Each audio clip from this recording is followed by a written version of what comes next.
Welcome to Splunk Talk, the only podcast that's all Splunk and no junk. I am your host, Hal, and that is... You did that again. You're Birch. I'm Hal, you're Birch. Yes. Get it straight. This is season 2, still, episode 38. And today we're going to be joined by Jim Donn, the director of Platform Field Solutions Engineering.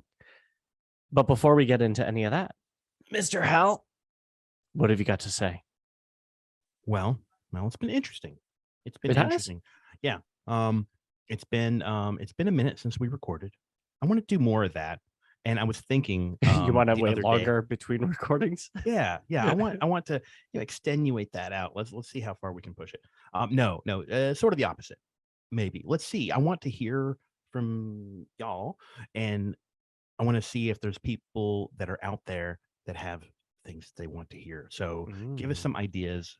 I think it'd be cool to kind of get feedback, and do something with it, right? I know I have an idea of where to send that feedback already. I'm prepared, sort of. Okay.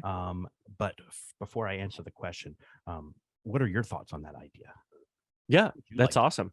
I know last time we did this, we got some feedback. People wanted more technical stuff, but it's always good to get that feedback from the audience. So anyone, please feel free to direct it. Where do you want them to send it to? Our email, our Twitter, Slack. our Slack. Ooh. Yeah. Splunk user groups is the Slack team. If you go to, I didn't have the URL handy off the top of my head, but the splk.it/something. There might be one /Slack. We'll have to look and see, and then maybe retroactively. I'll include it in the show notes. That's smart. Some of you, many hundreds of, actually thousands of you, are in the Splunk user groups Slack team already. There's a Splunk Talk channel, so reach out to us. Yeah, I love it. So I'll put that link in the show notes, so you can click it on whatever device you're on, and then you can stick it. That's the feedback in the channel. So click it and stick it. That's our campaign for feedback. Okay, I'm with you. That sounds good. Yeah. Otherwise, what's up with you, man? Starting to get cold.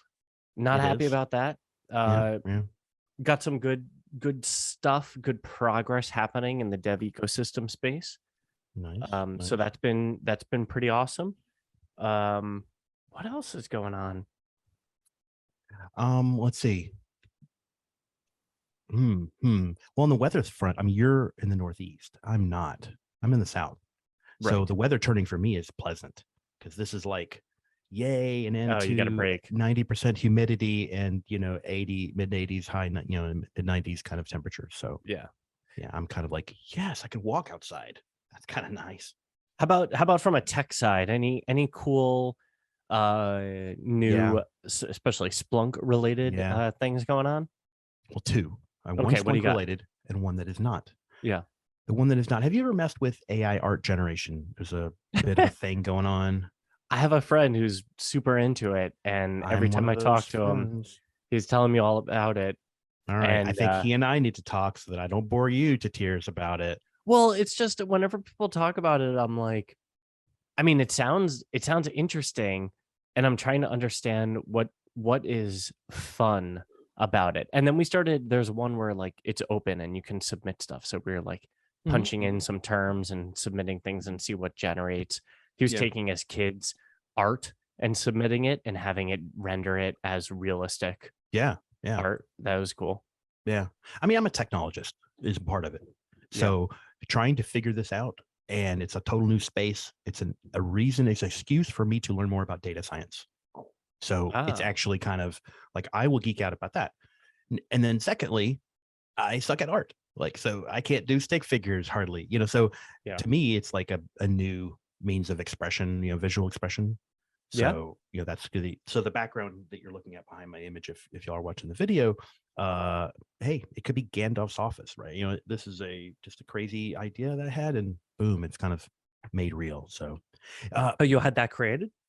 Yeah, and it took like 20 seconds. Once you have some ideas about, there's some prompt engineering, they call it. Yeah. But let me kind of bring it back a little bit to Splunk, though, because I did want to have some Splunk related.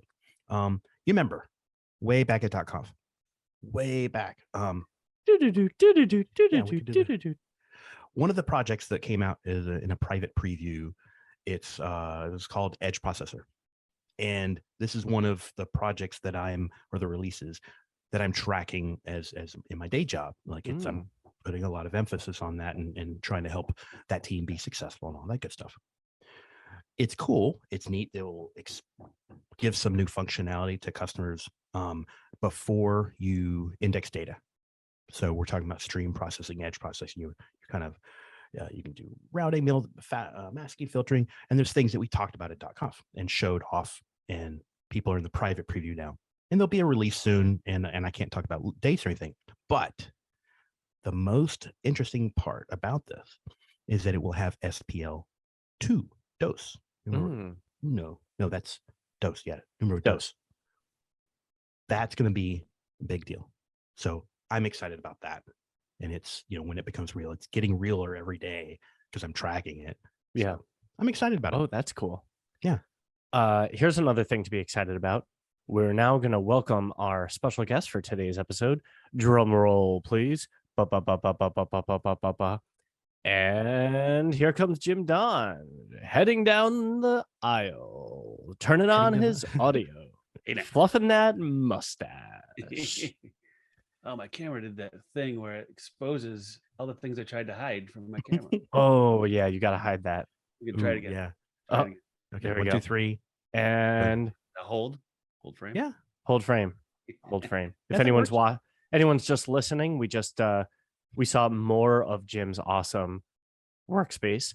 Now, Jim, if I remember correctly, were you previously working from a small structure detached from your house That's where right. you kept zombie versions of your best friends, a la Shaun of the Dead? Yes. Okay. I don't actually remember that version of Jim. Your camera just blinked. I know. Oh, that's so funny. Otherwise, I'll just live with it, but this is like my time. Zoom nightmare. No, we're going to have to live with it. So now you That's see. fine. Those are the tools I use. Yeah. My toys that you're not supposed to see. So if you're listening to the audio, what is awesome is Jim's got all the sausage making accoutrement perfectly like out of frame for his usual meetings when Zoom is like zoomed in just right. And I think this is even better because it gives us a lot more understanding of who Jim is. And I think that's really the best place to start this whole thing. So Jim, welcome to Splunk Talk. Jim Donn. We always love to start with what I like to call your orange story, which is your version of your origin story. How did you, Director of Platform Solutions Engineering, end up here? Where'd you start your tech career? How'd you first learn about Splunk? How'd you fall in love? Awesome. Great question. Thanks. But many, many, many years ago, I was a Splunk customer. In fact, I was a Splunk customer for 5 years before joining Splunk. And I've now passed my tenure at Splunk. So I've been using Splunk for well over 15 years. Wow. Yeah. Version 3 was just the brand new hot release when I first started using Splunk. Oh, wow. That's way back there. Yeah. That was when it was single instance, a whole right? New place, right? Well, reporting wasn't built into your search. You would search and then go to reporting window. And if you wanted to change that base search, you just had to start all over. It was a lot harder to use. Wow. But yeah, so after being a Splunk customer, well, what were you as a Splunk customer? What were you doing? Industry or organization? What are you allowed to tell us? Sure. So I worked in network management, which is basically you monitor the environment and you page people when things are broke, which is like a great position to be in, the pager, not the pagee. And I did that with Splunk at 2 different places. I started off at Harvard University, and then I had a short stay over at MITRE, which is not MITRE, the soccer ball maker, but the other one. So hold on, go back to Harvard for a second. Was there a moment at which, you were paging people, right? You were keeping the lights on like a janitor, Did they let you in to actually attend college? Maybe there was some sort of dramatic moment that happened. They sell you with that when you start there at Harvard. They make it like, oh yeah, for $40 a class, you could just take whatever you want. And then you get there and you're like, I'm probably not qualified to go into any of these classes. And I'm going to concentrate on my career right now. And as soon as I have that sorted out, I'll go back for those free classes. And You just never get around to it. never, ever. But you did publish some works on Shakespeare. That's right. That's right. The Shakespeare app was the first app that actually published, and I published that as a sales engineer at Splunk when basically the challenge was, hey, write an app that generates discussion around Splunk. And that was it, right? And I actually got the idea from guys that I used to work with at Harvard when I came back there as the SE. They Sales said, engineer. Yeah, sales engineer. Yeah, they said, hey, we get that Splunk works on all this machine data, but show me on some regular data. And I'm just like, tell me what you really mean. And they said, well, the Gutenberg project has a list of all of Shakespeare's works. I want you to put that into Splunk and tell me how many times do they say, alas, poor, right? Something. Mm-hmm. And build out the stats for that. Ends out, alas, poor Yorick comes in tied around 13. I think stack ranks as 13. But alas, poor lady is number 1. Huh. And while I was doing that, I found out a couple of neat things, right? Because you have to do field extractions and some really weird stuff to like. What I did is I made single events out of each one of Shakespeare's works. So I'm not a real Shakespeare guy. I just a data Single analytics events. guy, right? So I can't like even thousands of characters of text per That's right. event. Okay. Per event. Yeah. And so I had to sort of hack Splunk and change some of the limits to allow it to do that. And, if you were to download the app, you could read Shakespeare's works inside of Splunk. Not that anyone ever really wanted to do that or is going to do that, but knowing that you can do that's kind of the fun part, right? Right. Yeah. And then well, sorry, go ahead. No, I was gonna say like that's the point in this project. I mean, that was the point. It was to get people to think outside of the box that they were in. And this was an application of an idea. Like, I've got a tool, it does a bunch of stuff. How can I relate, to something else other than, the person doing the network? Like, how can I bring in outside of that space and have, interesting conversations, maybe valuable ones. We'll see. And that's a way to do it.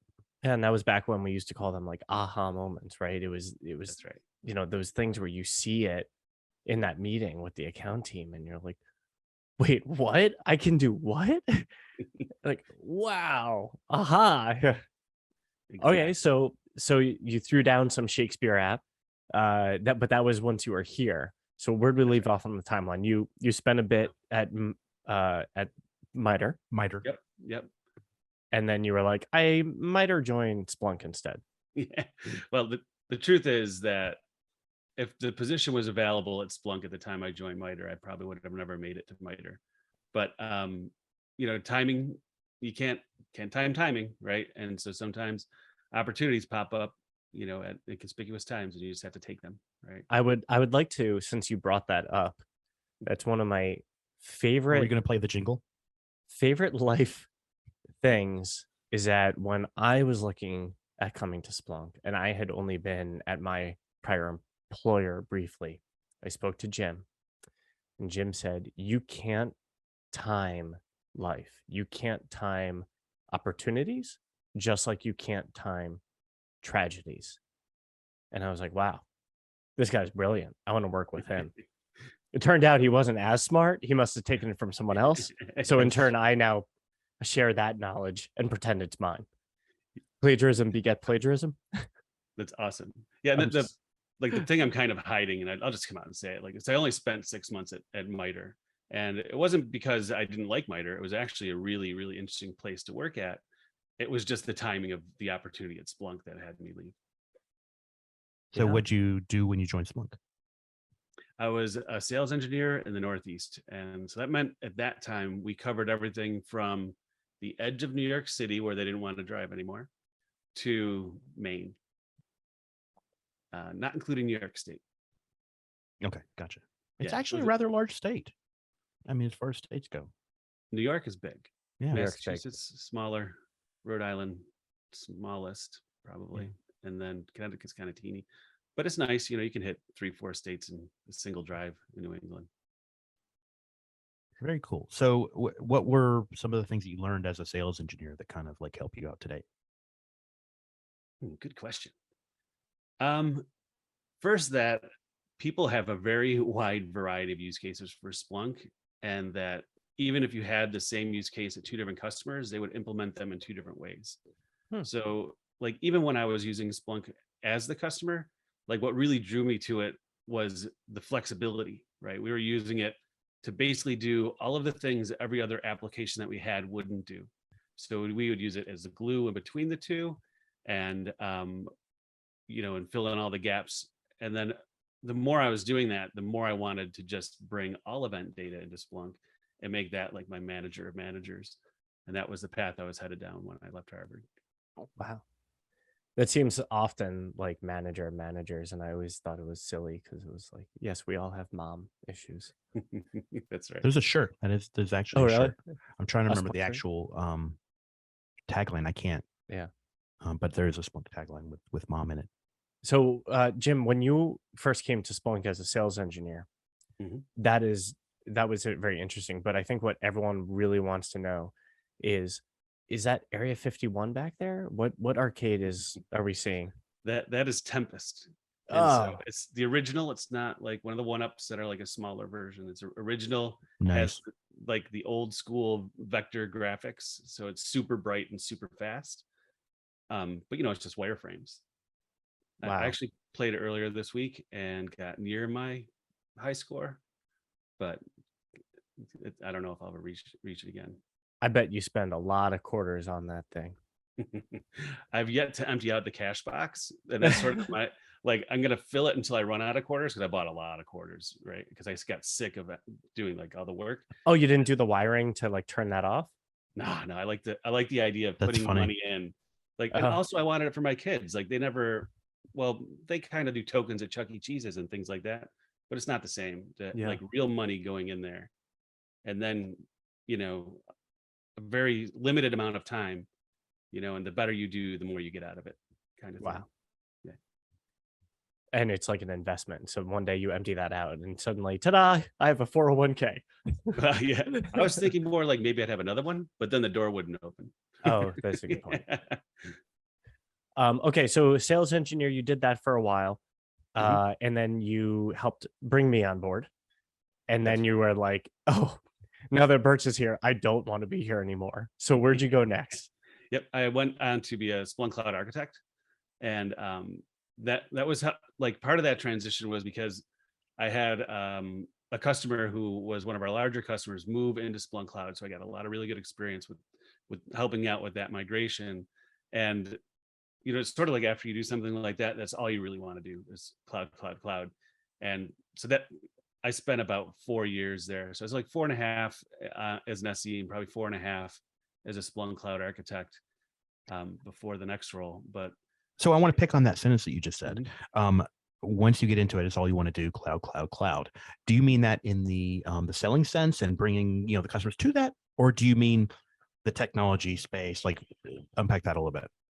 Sure. So even if we roll back to like when I first started using Splunk when I was at Harvard, there's a friend of mine and also coworker.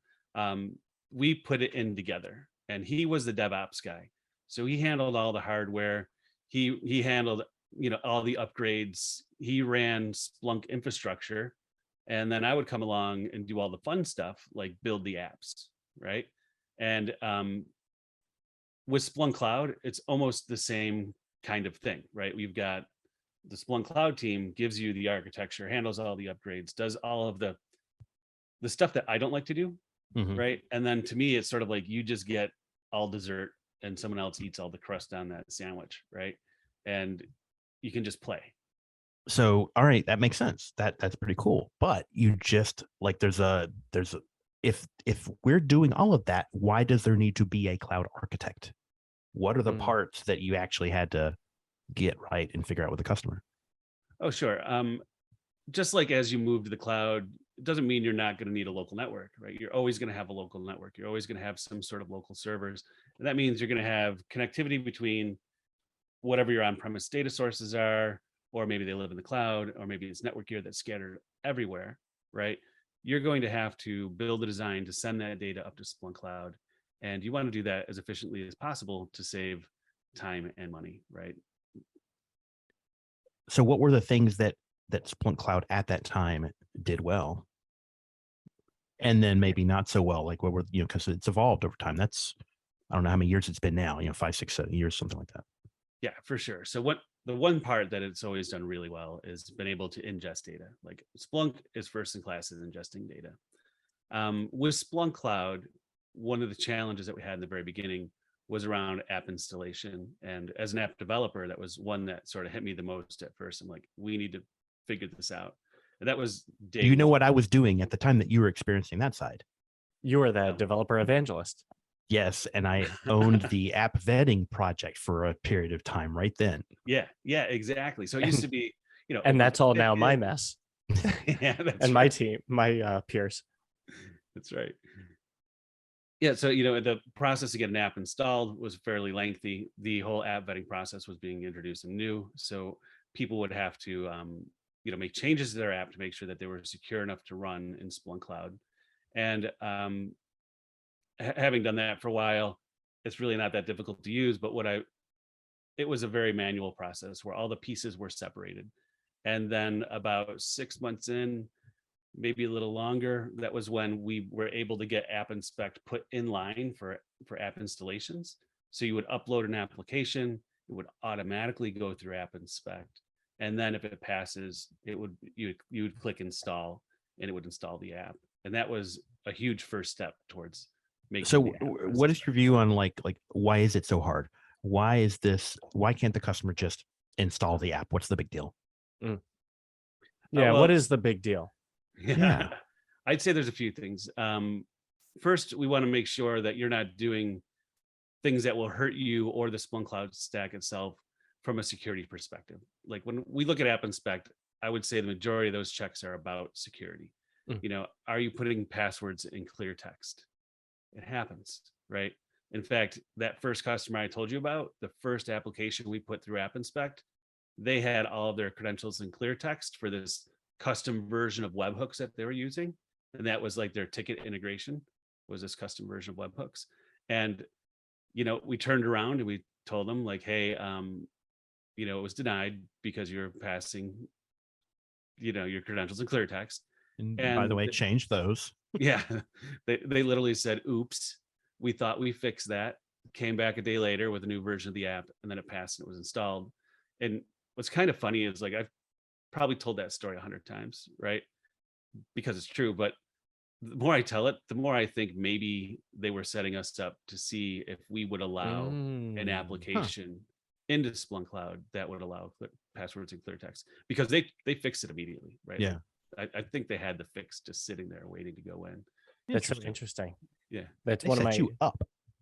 Yeah, one of my favorite stories was I think it was like Van Halen or something. They talked about it in the Freakonomics books and series that they had a rider, which is like a contract that goes along to the venue to say all the things that you want. And it was like, oh, I want, we need our pyrotechnics to be set up this way and that way. We need 4 microphones. We need water.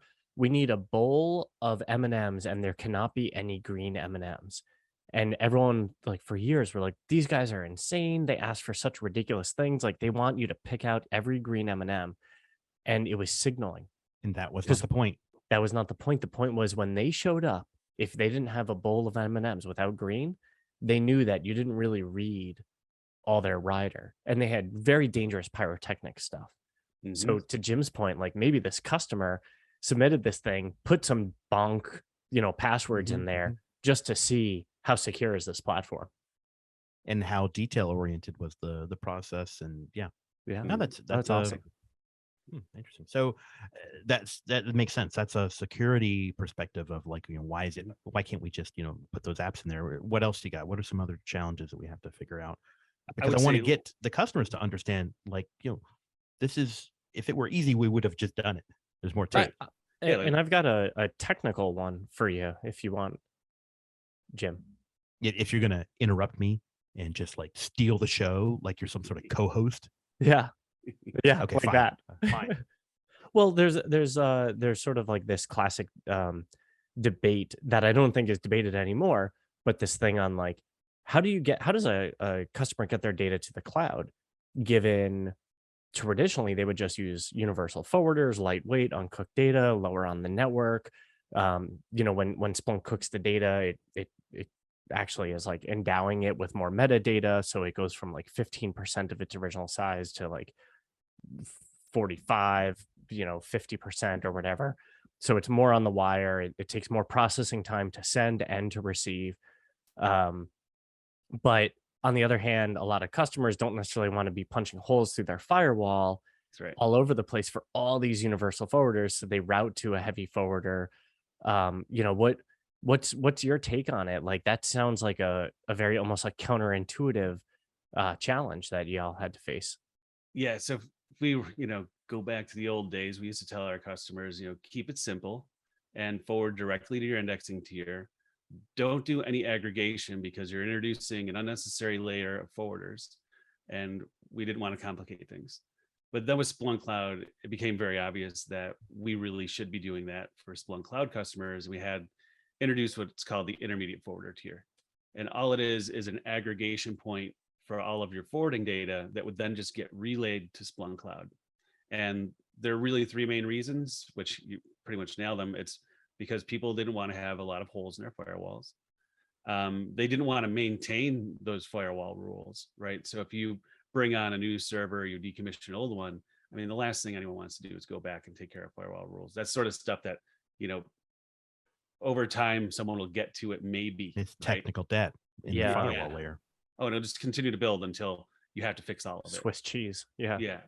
And then also it gives you a little bit of a gap between your production servers and what is the internet, right? Mm. You don't have to have direct connectivity to the internet from your production servers. They only have to connect to those intermediate forwarders. Then those intermediate forwarders, they have the firewall rules that will allow them to go out to the internet. So it's a layer of protection for those servers as well. So But there's some cases where that introduces another problem. You mentioned the single point of failure ish kind of thing, but also balancing of data between the indexers. So you want to talk about that for a second?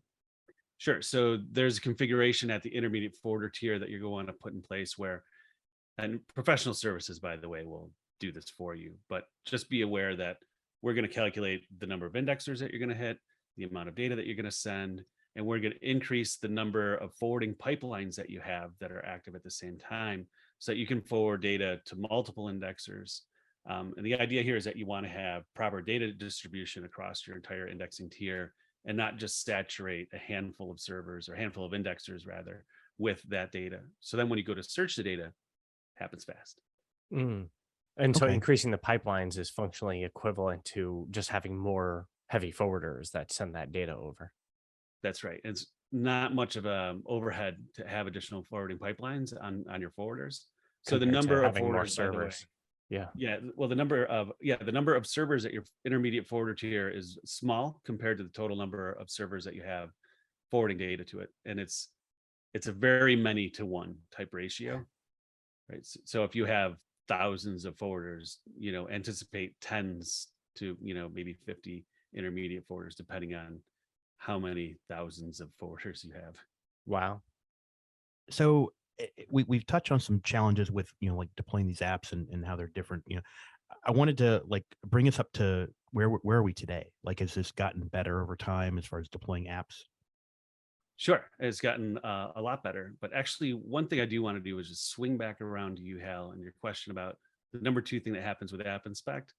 And what we also protect with App Inspect is make sure that you're not going to put something, let's say in limits.conf, or something that changes the architecture of your Splunk Cloud stack, right? Oh, like changing your HTTP port or something.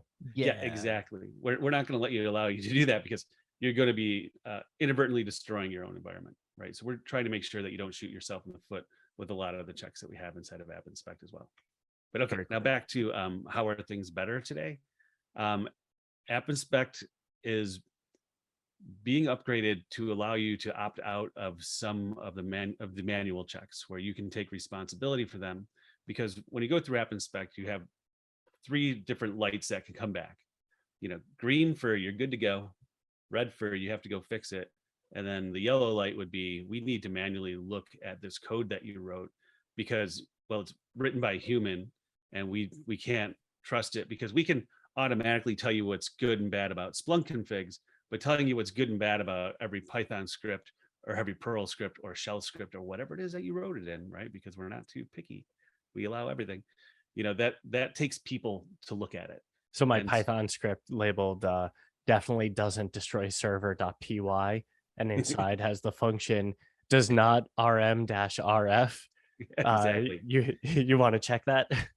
Exactly. Whether you're inadvertently doing it or sometimes on purpose. Like honestly, in the beginning, we would find people trying to build back ways to have SSH access into or CLI access into their stack, because people were used to doing it that way when you manage on your own.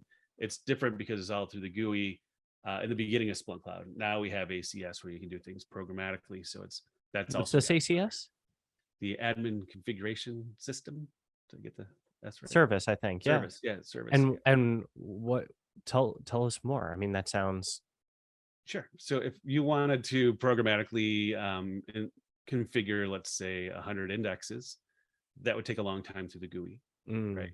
And you can do that through ACS on your own. So you can basically, ACS is a API gateway into your Splunk Cloud stack, which will allow you to programmatically interact with it. And we're using that. When I say we, I mean my new team.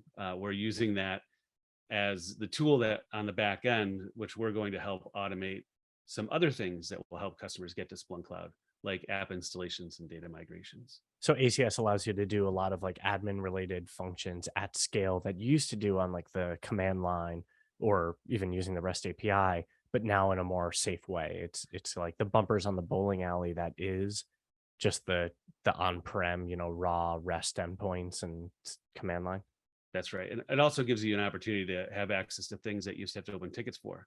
Like if you wanted to change your IP allow list and deny list, right? You're able to do that programmatically instead of opening a ticket and waiting. Oh, very cool. That is awesome.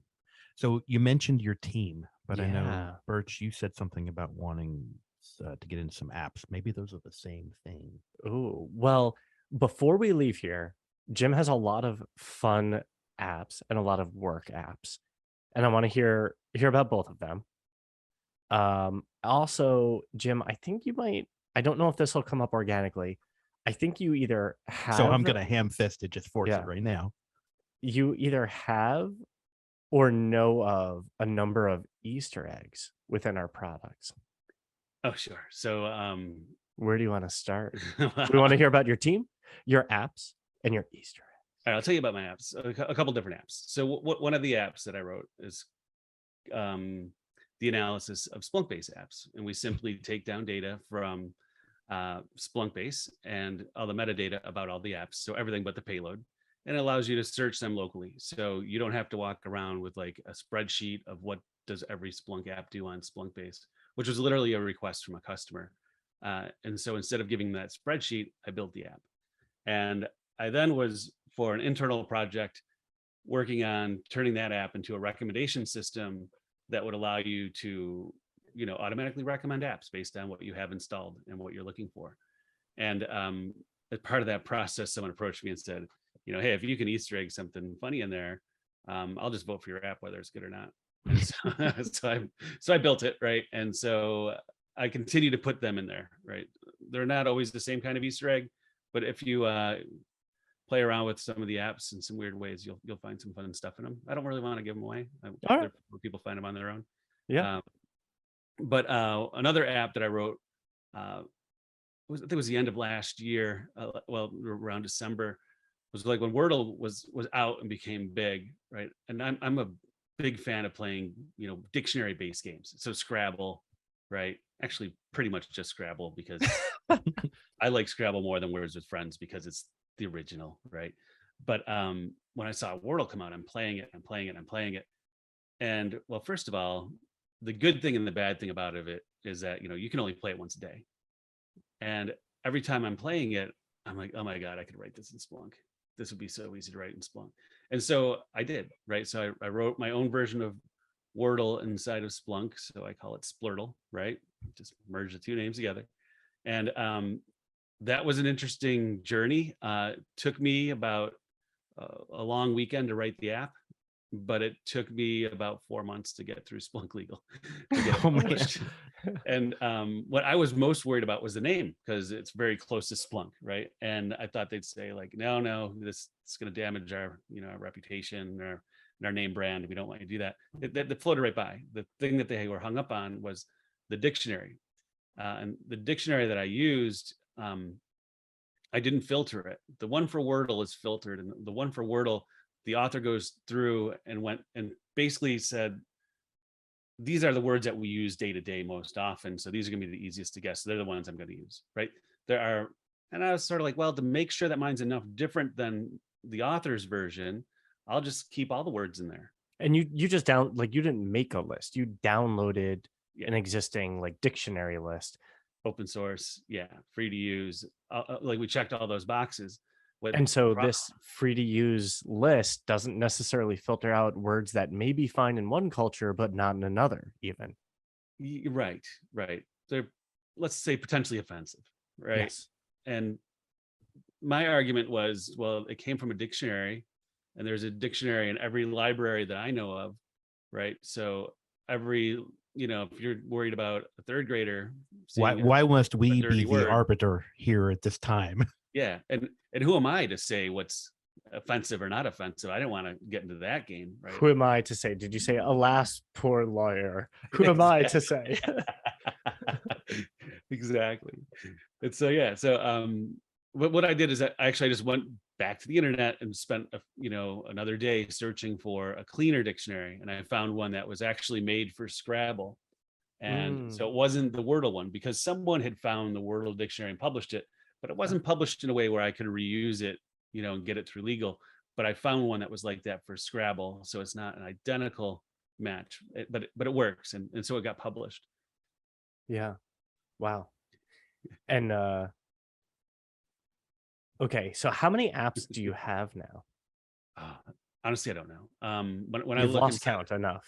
Yeah, right? And there's plenty that I didn't publish, right? Like there's that you're a contributor on. Well, not even that, but like we have some internal apps that like there was a situation where we needed to vote on stuff. And what we used to do is, hey, everybody, here's the Slack thread, give us a thumbs up or thumbs down. And what we really needed was a blind voting system. So I wrote an app that's basically a blind voting system, and it allows you to vote, and then you can never see your vote again, right? You can vote multiple times, only your last vote counts, so you can change it, and things like that. And it quite honestly changed the output of that program, because when you see public thumbs up and thumbs down, it really directs people who might be on the fence one way or another in a direction, right?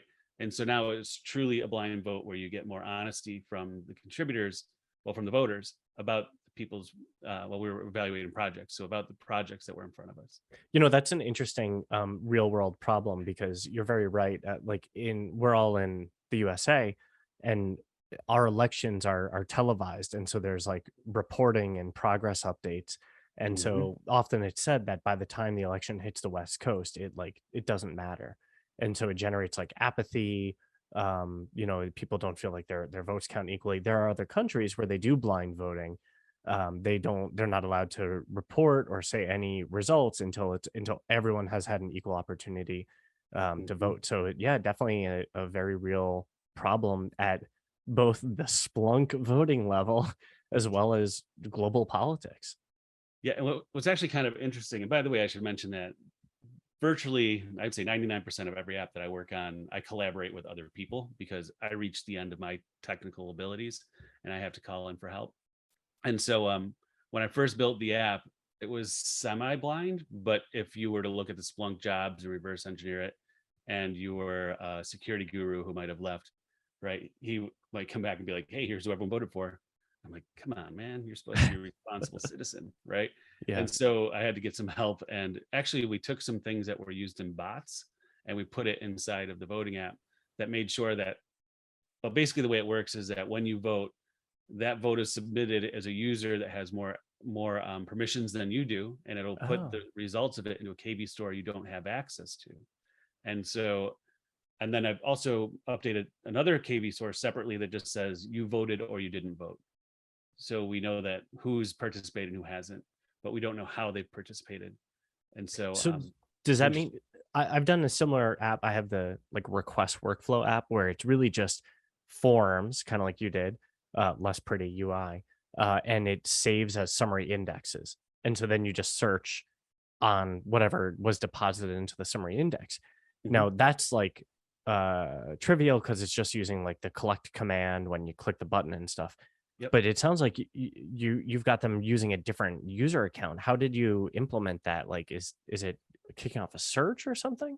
So yeah, the user's pre-configured on the server. So we have to do this from a very specific server, or you have to have it configured a certain way. And then it's a script that gets called when you execute, well, you hit the button to submit your search, or well, you submit your vote, which really is submitting a search that's run by a Python script. And that Python script runs it as that elevated user. So much more complex. That's awesome. Well, that's why I needed help, right? I couldn't do that. I'm just not a Python guy. I'm too old. Do you consider yourself a developer? You know, a Splunk developer? Really. Well, a Splunk developer, sure, but I've worked in the real world around real developers, and I know I'm not one of them, right? Like so before I started working, the jobs I told you about, I used to work at a large bank. And a guy who sat like 4, cubes away from me, he was a true developer, also a brilliant network architect. And I would sit there working on scripts, and I would bang my head against the wall for 3 days, not being able to figure out a thing. But when I finally exhausted everything that I could, as far as like researching it, I'd walk over to him. I'd say, "Hey, Joe, what am I doing wrong?" And he would turn around and in 30 seconds have my answer. And I'd feel a little bit embarrassed, but then also very happy that I had a guy like that I could go to and learn from, right? And so I know I'm not a developer like Joe, right? Yeah. Well, it's funny. I mean, you learn about how different people's brains work differently. There's different structures inside of the brain, and he's better at this thing, you're better at that thing. And yeah, I think there's has something to do with abstractions, ability to work with abstractions and math. And if you're really strong at those, you can be a great developer. But it's not like 100% one-to-one relationship. But like, if you don't have that, it's super hard, and you're probably not going to want to be a developer. Yeah, well, I mean, like my personal background, I took physics in college, right? It really has nothing to do with programming, other than some of our labs we had to use Mathematica and do a little bit of programming, right? Like I was never officially schooled about code, other than when I picked up a book and would read it. Well, and I think it's interesting that you are probably one of the most authored, one of the people with the most apps on Splunk base, and yet, you don't identify as a developer. And I think that's part of like a larger conversation my team is spearheading around what it means to build things. So we'll that'll be sort of foreshadowing for a future discussion Hal and I will have. But back to Jim. So you've got a bunch of apps. Let's make sure. I do have to interrupt and tell you that Nimish has the most out there, right? Oh yeah, by far. So Nimish has so many apps that I think created the Seinfeld app that we submitted. That's right. And it was we joked with Nimish lovingly that he has so many apps. Some of them are just out there just so that he can have more apps. So like Seinfeld said, like he has a TV show that's about nothing. So we had an app that was about nothing, and it was just a dashboard that said like Nimish. And we submitted that. I don't think it was ever approved, but I now have access to go and find it. Well, now you can approve it for yourself. Yes. Actually, we are not allowed. That's a rule I've implemented on my team. We're not allowed to self-approve our own apps. Oh, that's funny. That's a good check and balance. Yeah. Okay, so you have parlayed this into this sort of pedigree of prior experience as a customer, experience as a sales engineer, turning challenges that customers have into apps so you can show those aha moments, those proof of values, those like, wow, I could really do this. Then you become a cloud architect where you're growing empathy towards how do I help my cloud customers get into the cloud more successfully, be it faster or more efficiently, what have you. then you create something that you know what I'm talking about. Hal knows what I'm talking about. And I would say that then rocket launched you into the job that you have today, even. I'd have to agree, right? I'll say this, like as someone who's written stuff, right? Nothing feels better when people use that stuff, right? There are some things that I've written that I still think are brilliant that no one's really adopted, and it's probably because I didn't put it in a way, like the presentation layer wasn't built for other people who didn't know exactly what I was trying to do, right? Like when I wrote my own NCCM, right? Like a version of Rancid, right? Something like that, right? But anyway, so back to what you're talking about. Part of the job as a cloud architect is you have to figure out who's a fit for Splunk Cloud and who's not a fit for Splunk Cloud. And if you're not a fit, we'll take you to what we call the deal desk and see if there's a way that you could possibly be a fit, right? It doesn't always work out, but there was data that we would want to collect beforehand, because if you're right on the edge, maybe if What does that mean to not be a fit? Like not working out enough? Guilty. But maybe your data volume's too great. If you're if you're indexing half a petabyte worth of data a day, if you want a single stack, we're not gonna be able to do it. But if you wanted to have 100 terabyte stacks, we could do it. And just to clarify, that's not necessarily like a technical limitation of Splunk's products, that limit. It's more that like you fall outside of like the sort of it's worth our while cost. It's a service. I would call it a service limit Yeah. as opposed to a product It's a limit. product limit. Yeah. Well, yeah, we developed a sweet spot in Splunk Cloud because at the very beginning, we would take on customers that we weren't sure whether or not we could support them, and we had a few customers that had a bad experience, and there was a decision made that we had to make that end, right? And to make that end, we developed a sweet spot that said, if you don't fit within these guidelines, we're really not going to take you on, right? Unless we don't want to spend 80% of our time on 20% of the actual customers.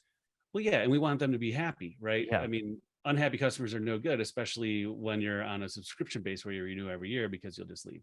Right? Yeah. So it doesn't do anything for the relationship that we have with the customer either. Well, nothing positive, right? It does something to it. Well said. Yeah. And so basically, someone asked me like, hey, why don't we have an app that tells us whether or not customers are ready for Splunk Cloud or not? And I sort of sat there. So they're basically like filling out the doctor's forms on like, how many apps do you have? What is it? Like, what's your data volume? I actually used to work that deal desk, and originally they would say, well, just ask questions that you've seen in the past. And I was like, well, all right, I built this form, right? And then I would email it out and it was like, well, just a bulleted list of questions. Yeah. And then it became a bulleted list of questions with a few searches in there, because people would say, well, how do I figure that out? And it's like, well, if you ask, hey, how many concurrent searches did you run yesterday at, in between 9 and 10? What's the max? Like, you would come back with 10 different answers if you asked 10 different people on the same exact stack, right? And so we had to standardize those kind of searches, which, they're basically KPI searches, right? Key performance indicators on what's happening in your stack, but it's nothing more than a Splunk search. And so I took the challenge. And the reason why, I knew we had been talking about it for over a year before the challenge was given, but the reason why I didn't do it was because, well, it would have to run on every single version of Splunk that we have, supported or not, because that's what's out in the wild. Then I'd have to make sure that the searches I was putting out there were truly the right ones, right? Then you'd have to be the expert in all things search. And I didn't really want to take that on right by myself. But it ended out that as I was building this out, it was immediately a collaboration with a ton of other people, like especially professional services, because when I said, all right, here's the things I would like to gather to figure out whether or not you're a fit, they came by and said, oh my God, we need that information and we need this other information. And when we have that, we can then take the results of that data, and we can tell you approximately how many PS hours would it take to do the migration as it sits. And so that's how we set off with the SCMA, so the Splunk Cloud Migration Assessment.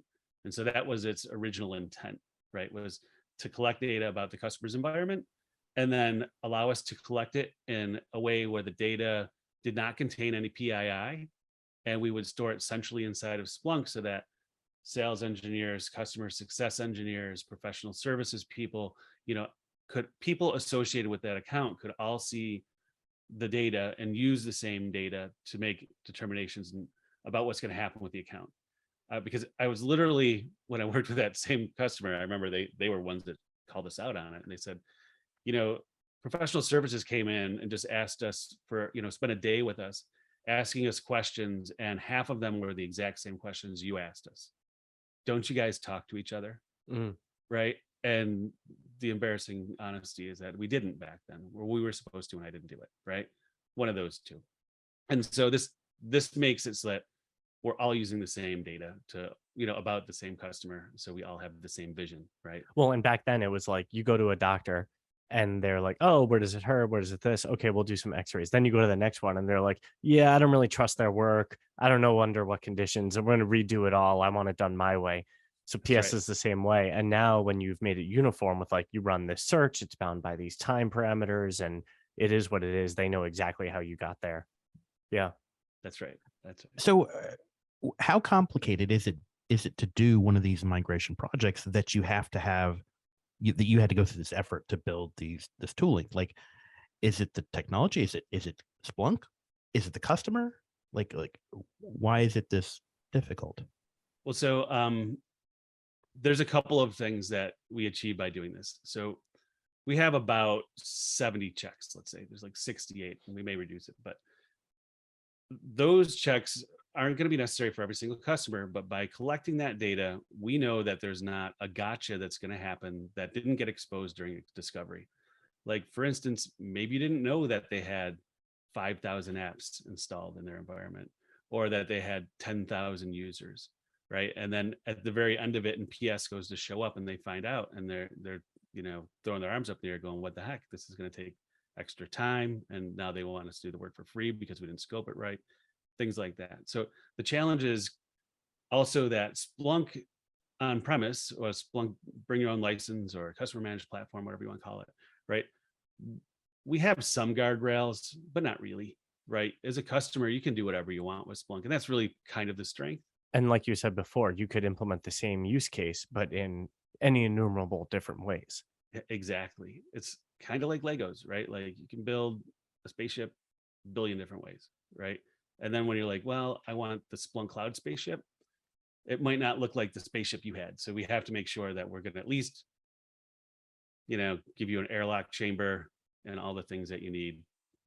Did you forget other spaceship things after airlock chamber? Well, all I was thinking about was everybody always jettisons people out of the airlock. So you got to, thing to have, right? Yeah. Yeah. And then navigation system, I don't know, food replicator. Yeah. Maybe a potty. So I know we're coming up to time. I want to make sure we also hear about your current team and that mission. Yeah, awesome. Thanks. So I'll just get right to it, right? So the team that we have primarily works on the SCMA and its expansion, right? So so you did launch that into it. Okay. Yeah. So not only are we collecting the data and putting it together, but with this data, we can now do more things with it. Like we can help you as a customer either self-prepare or give PS extra tools to prepare you and migrate you. So we're trying to build self-service migration tools inside of the SCMA. And we're starting off by looking at how do you migrate data and how do you migrate apps. So what's you're going to see soon is with applications, you're going to be able to first identify which applications you use inside of the SCMA, prioritize those as the ones that you're going to migrate to the cloud, send them automatically in batch to App Inspect. So, you can send 100, you can send 1,000, doesn't matter. App Inspect will take them. The report will come back. And then once that report comes back, all the ones that have passed that meet certain criteria, like it has to be a private app without a local directory today, we'll be able to move those automatically to your Splunk Cloud stack. And that was the real goal when we put the team together. Like if we want to help automate Splunk Cloud migrations, we're going to need a team to do it. That was our main focus. And so we're finally getting there with applications, and data will be the next thing that we tackle. But like I said, there'll be phased approach for this because there are many different ways or different types of apps, right? So you've got public apps, you've got private apps, you've got apps with local directories, you've got apps without local directories. And then you have apps that are going to either go to the Victoria experience of Splunk or go to the classic experience of Splunk. And all of these things require different programmatic paths. So we'll chop them down one at a time. And with the tools that we have, we'll make that happen. And like I mentioned earlier, we rely heavily on ACS for that. And the ACS team has been great as far as helping us get the features that we need to make this happen. So how is it different what you're doing and who you interact with versus what engineering is doing, working on the back end of Splunk Cloud and those features which impact every customer? Yeah, so we work directly with customers and with the field to make sure the things that we're building will solve problems that we see immediately, right? Like we have an internal Slack channel. If anyone has any problems with, through using the SCMA end to end, we're there to answer it. And here's a simple example. Yesterday, somebody had an SCMA output that when they tried to import it, it didn't show up in our internal dashboards. And the root cause was that the export time wasn't just an epoch timestamp. It was epoch timestamp followed by a comma, a space, and then 3 zeros. That comma space 3 zeros blew up the import process because it screwed up our date, right? In the same day, we fix the code. It will be available in the next release. We've never seen it before. We don't know that we'll ever see it again, but we know that we won't see it again because basically we put a Rex in front of it that says, let's make sure that this timestamp that we're expecting looks exactly like we want it to. And we're still not sure why this one server, which, and this is probably just a red herring, happened to be in Canada because we haven't seen this with any of our other Canadian servers. You can always blame Canada. That's right, another t-shirt. But and there's some things that we never thought about, like multilingual support, like seems to be working without a problem. We've caught a few things here and there, but those are the kinds of things that we address immediately. Product engineering inside of Splunk, they're working on core Splunk features. So they would be more like the ACS team that I keep mentioning, that's building things that all customers will use all the time. Do you ever want the things you're working on to be like driven by that engineering side? But then it would kind of move away from, you who is passionate about this.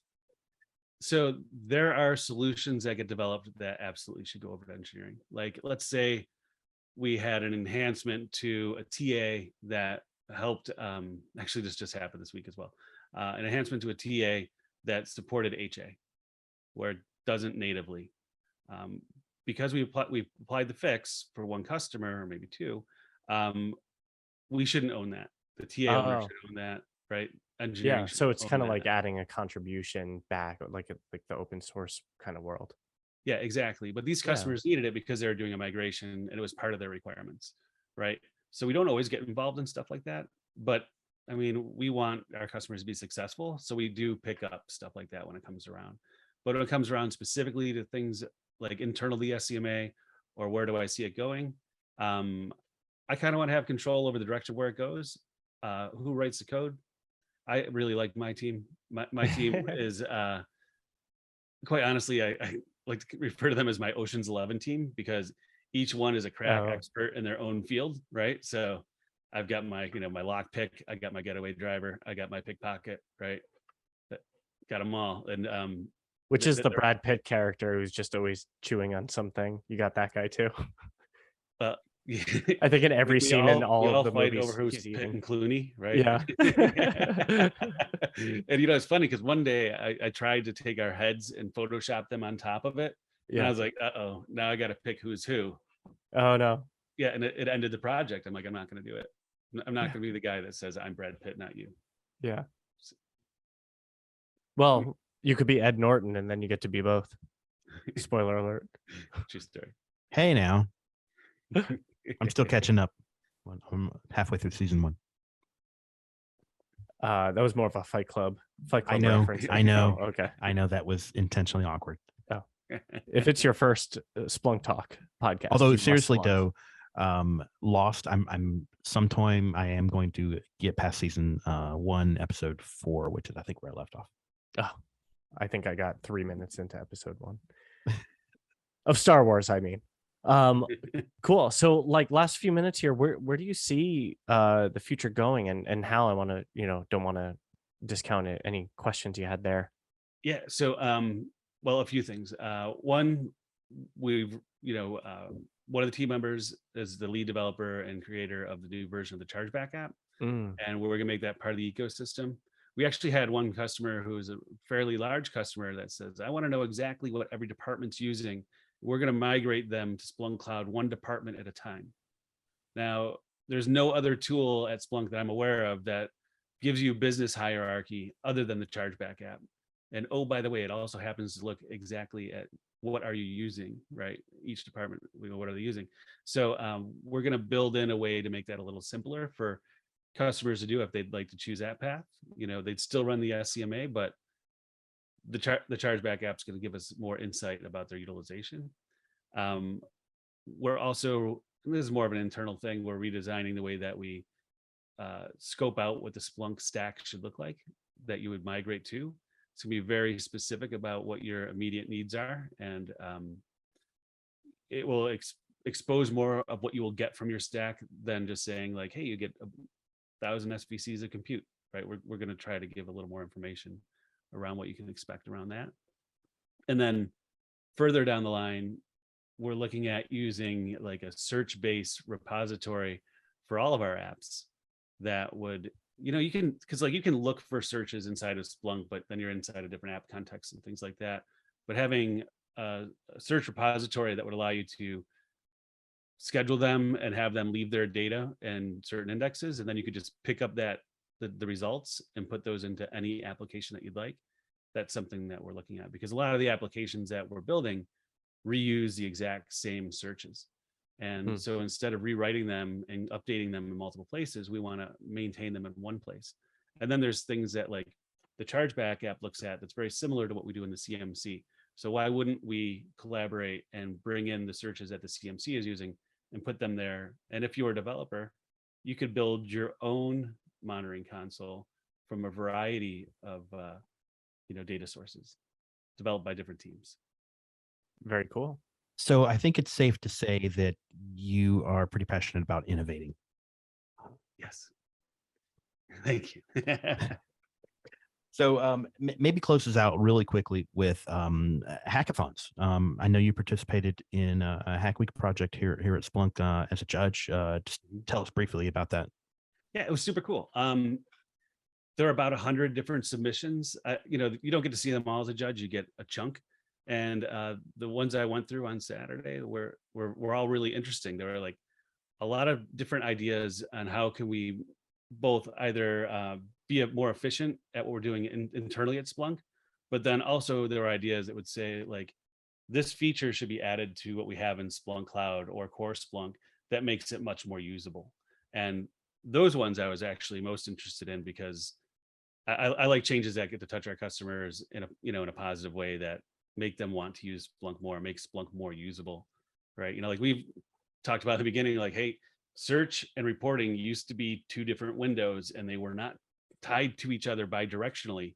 Right now, it just happens beautifully in one little spot, and you wouldn't think it was ever any other way. But you could, I don't know if they're publicly available, but you could download version 3 and see what it's like. It's a lot different than today. So did anything jump out as just a really interesting idea you want to highlight?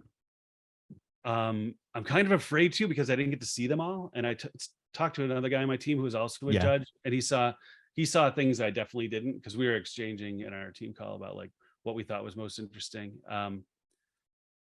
Okay. I just love that we're doing it. That right, type of thing is important to, like keep innovation going. All right, I'll mention 2. Is that all right? You think it's okay? Or do you think it's too risky?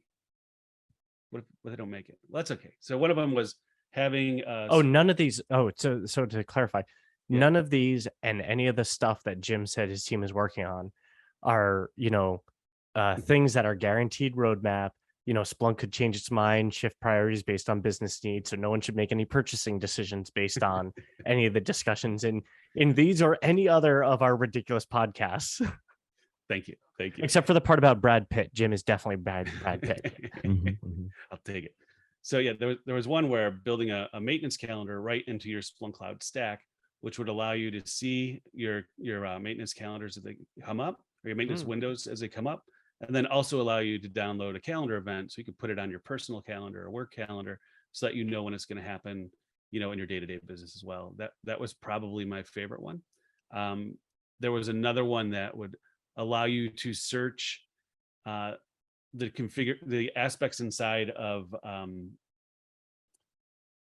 well, I forget what it's called. We drop down the upper right hand corner that you hit when you The go settings. to like the settings, right? Yeah. So that's not searchable today. Right. Putting a little search window inside of there, they had this really fast, zippy search engine Oh, that cool. that would bring it up. So if you Type wanted to macros. You don't have to modify go user advanced role, search and yeah, it Oh just man. bring it right up. All Yeah. right. That Did you see one's top. those? I want that one. I want that one now. That one's awesome. And again, Right, those are all hacks. They're not like things that we're actually working on. They're just it's fun project stuff. Right, but pretty cool. So though, Jim, right? you didn't mention my team's hack. I'll take it personally. I'll just tell you that I didn't see it. Okay. For sure. I'll show it to you after. Yeah. Hey Jim, Good this has been a excuse. great conversation. I know we're out of time, Yeah. but thank you so much for coming on and hanging out with us and kind of exploring the space. Hey, thanks Really for enjoyed having it. me. It was a good time. I think we all can say that today we went a little bit from knowing or hearing of James Donn to now being familiar enough to call him Jim Donn. So, That's awesome. all right, thank you so much. And thank you all for listening. Happy splunking.